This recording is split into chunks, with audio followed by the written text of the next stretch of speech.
All right, hello, big dogs.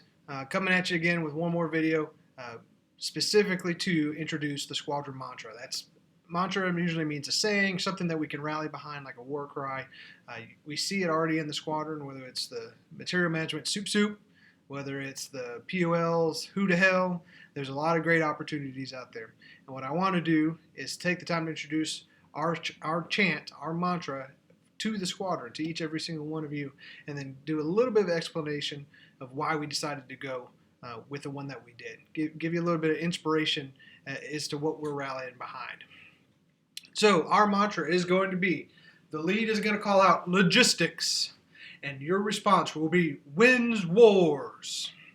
So again, logistics wins wars, because at the end of the day, whether we succeed or not as a military comes down to each and every single one of you and your ability to perform your jobs in a proficient manner when and where called upon. And so just want to open up with a little bit of a quote. So somewhere over on the eastern and western fronts of the First World War, technology and logistics hand in hand buried heroic ideas of the soldier, underspent ammunition cases, sacks of fodder, and equipment requisition orders. Industrialized, globalized warfare saw the supply lines increasingly become the how, which shaped the what. And that's what we're going to be talking about today.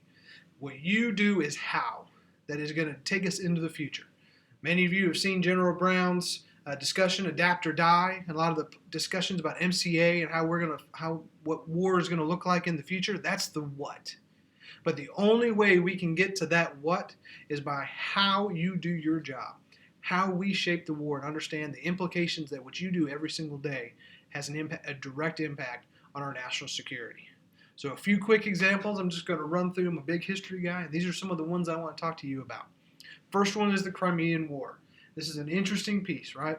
If you go back in time, what you see is France, you see Great Britain and Turkey banding together because they're trying to keep the Russian Empire from invading the Ukraine and taking over to get a warm water port. Does that sound familiar? It should, because history doesn't repeat itself, but it does rhyme. Well, the Crimean War is a very interesting one, because what we see is moving from old school, traditional type warfare, where forces the focus was on mobility, being able to engage on each other, and being able to maneuver to get the best position of attack, kind of based on Napoleon. And what we saw here was a complete breakdown of logistics and how it almost cost the British, almost cost the Allies the war. You see, General Raglan was the leader of the British forces. When he set off from Great Britain to invade Crimea and stop the Russians, he made a couple of big mistakes. First of all, he didn't bring his food stocks, his supplies. He left them on the pier as they sailed from Great Britain. His transportation was a hot mess. As he was setting sail, he didn't even know where he was going. And so literally sailed for about 3 months before he met up with the forces from France led by Napoleon's cousin, and they finally decide where they were going to land and where they were going to attack. And when they finally got there, what did they find out? What happened? The French, having been organized, focused on logistics under Napoleon's tutelage, sat down and were able to dismount from their ships in a very orderly fashion in a period of about 24 hours. Had their camps set up, supplies established, lines of communication drawn up, and were ready to be able to conduct the war. Raglan, though, and the British weren't as organized, didn't have a plan in place. And as a result, his much smaller force compared to the French took 4 days to be able to get off the ship.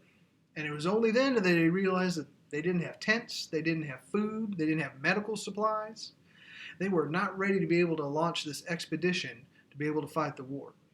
And as a result, just even the bloody Battle of Sevastopol, where they rode in against fortified Russian forces, they had about 10,000 killed. But 40,000 ultimately died because of their lack of material, their lack of logistics, their lack of food and medicine to be able to take care of themselves. And so logistics wins wars, and poor logistics loses wars. But this is, again, this battle saw the beginning of the recognizing of that fact, that it is the prepared army that triumphs. And we see this again a few years later in the Franco-Prussian War. France added again, acting real aggressively. Prussia, current day Germany, bunch of isolated, independent kind of city-states banding together to become the Prussian Empire. France decides to invade, wants to lock arm behind their great army, believing again that it was the bravery and the gallantry of their army that was going to win the day. But the Prussians had a secret weapon in Bismarck. Their elected prime minister realized the importance of standardized training, of supply lines, of making sure that equipment was inventoried, cataloged, repaired, and maintained. And so when it came time for the war to start, Prussian Empire had 15 times more cannons in operational order compared to the French. And as a result, in the matter of 1 year, they were actually able to invade all of France and take over nearly every single square foot of French territory, save one, the Battle of Vichy, where a single French outpost was able to hold out despite tremendous losses. But again, what it came down to was supply. It came down to readiness. It came down to transportation. And because the Prussians had dedicated to that, had recognized the importance that when you talk about a professional force that's able to fight war, you win in logistics. You win the strategy by being ready, by recognizing that. And so we start to see a shift in priorities of armies across the globe. And this really comes into effect World War I, Great Trench Warfare, where just like in that opening quote, it doesn't matter the bravery, all the great deeds of soldiers were buried under a mountain of material, where you saw the importance of mechanized transportation, things like rail lines, things like artillery stockage, all of the things that we handle each and every single day coming into critical place. And this was the last battle where you kind of saw fixed lines where, yes, the beginning of air power, where airplanes were able to strike a little bit into enemy territory, but not too much. So those supply lines were unmolested, uncontested. And they realized that it was about the number of rounds you were able to get into place, the amount of shells you were able to move forward, of food, the amount of troops you were able to move into position. Again, all of that coming down to logistics. And it became galvanized the importance of being ready and able to field forces when and where they're needed. But that kind of lull of this is a static front line and our support forces were kind of unmolested, uncontested, wasn't going to be held long. You see, as the U.S., as a power projection nation, we're having to push all those forces. We're able to push all that material forward. And we had to rely on our allies during the first part of the war. But in the second part of the war, we realized, nope, we're the ones who have to invest in things like ports and rail lines and cargo ships and cargo aircraft so that we would be able to fight the war that we want to fight over there, not on our territory. And in World War II is where we really start to shine. When you start looking at the entire war, the United States became the arsenal of democracy. You see this picture here, just mountains of tanks and shell casings and aircraft, all produced here in the United States. But they were worthless here because we had to get them to the front. And no better example of that than D-Day. D-Day, the biggest maritime invasion the world had ever seen at that time. Just a few quick numbers for you. 7 million tons of cargo. That's food, that is POL, that is vehicles, that is ammunition, medical supplies, moved across the beaches of Normandy in that opening week. About 450,000 tons of ammo alone came off of ships that utilized a system, a temporary pier structure that was built off the beach at Omaha. And were able to roll tanks, up armor, tens of thousands of troops onto the shore and into the fight. In the end, 156,000 troops traveled through the logistics channels to be able to get into the fight to liberate France. Over 6,000 ships were used. Over 2,000 aircraft, another 800, almost 900 gliders, all designed to realize that we had to get our forces into the fight. And the only way we were able to do it was because of logistics. Matter of fact, the biggest concern, if you look at Eisenhower, the Supreme Allied Commander in Europe, his big concern leading up to the invasion was the sea levels. And it wasn't because he couldn't get the battleships into place. It wasn't because he was concerned about cover or concealment or anything like that. It was because he knew that if the sea levels were too high, if it was too rough, that his supply chain would be cut off and that the entire invasion would end in a devastation of U.S. forces. And that was the driving decision going up into the biggest invasion the world had ever seen at that time. Again, because logistics was able to happen, because logistics was able to win the war. And it was the same fight after D-Day, as you had three forces moving north, central, and south.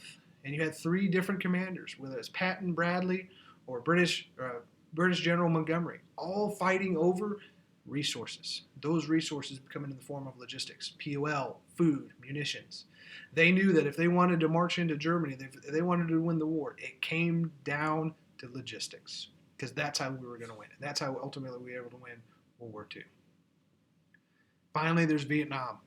See, all of our lessons, the importance of logistics, of being able to project that forward, the development of helicopters with vertical lift, specialized military supply ships. We knew we had to get a lot of stuff forward, but we were undone because we were facing an adversary that had a better understanding, a better fielding of their logistics capability.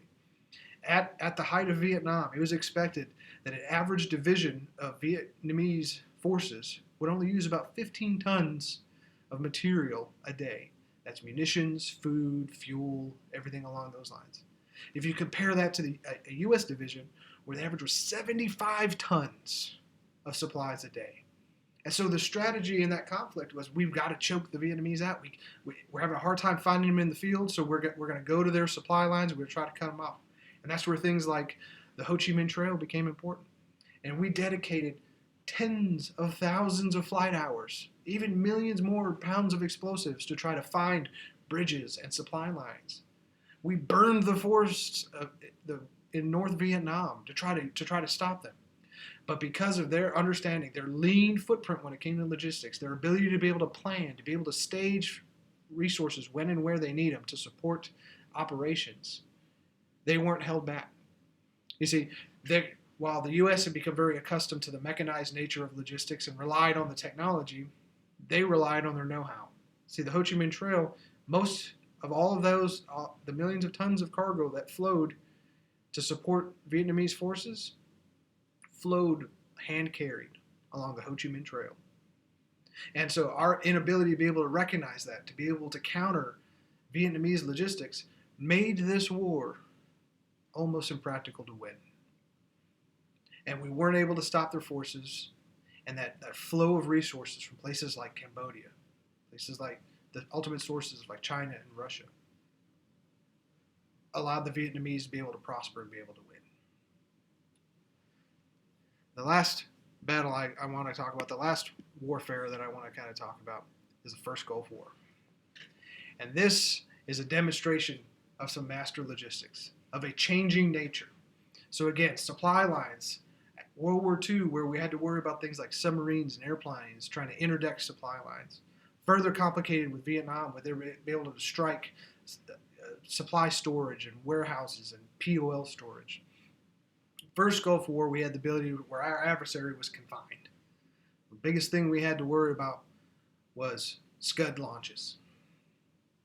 And so we were able to build up one of the biggest air armadas the world had ever seen. And we were able to pick a time and place that we were able to launch operations fully equipped, fully resourced to be able to make this happen. But when you get to the ground invasion of involved from Kuwait going into Iraq, you see where there's some risks that had to be taken place. You see, the Army A4, who was in charge of logistics for that particular conflict, knew that to implement Schwarzkopf's famous left hook, that's where we were faking out the Iraqis, thinking the invasion of the Marines was going to happen from the sea, while we moved a large armor force left and invaded Iraq through the desert. The only way that was able to happen was because he had purposely established supply bases about 50 miles in front of U.S. forces. So what you had was a bunch of supply troops and a bunch of POL troops building up bases, building up stockpiles, and the only thing between them and the Iraqi Revolutionary Guard, some of the toughest warriors, soldiers that the country was able to muster, was open desert. And they were told, if you get found out, no help can come. Your only defense is going to be yourself.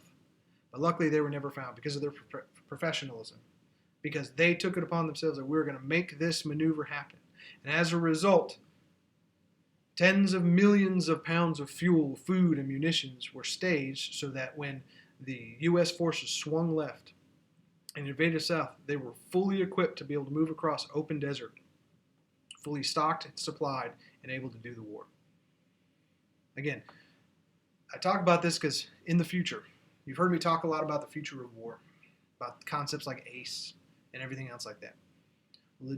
Our adversaries recognize that our strength, the piece that really scares us, that scares our adversaries, is our ability to be able to force project, to be able to sustain.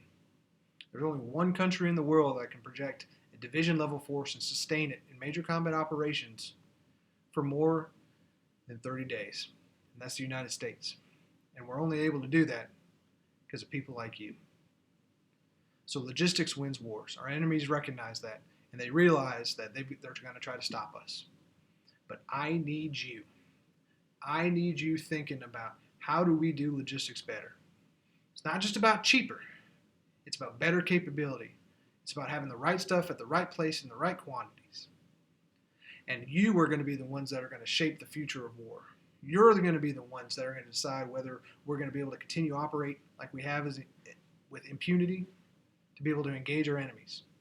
So I need you thinking, and I need you engaged, because our enemies are afraid of you, and they should be, because you're powerful, because you're mighty, because you're professional, because you're intelligent.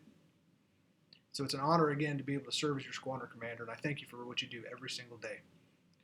So remember, logistics wins wars.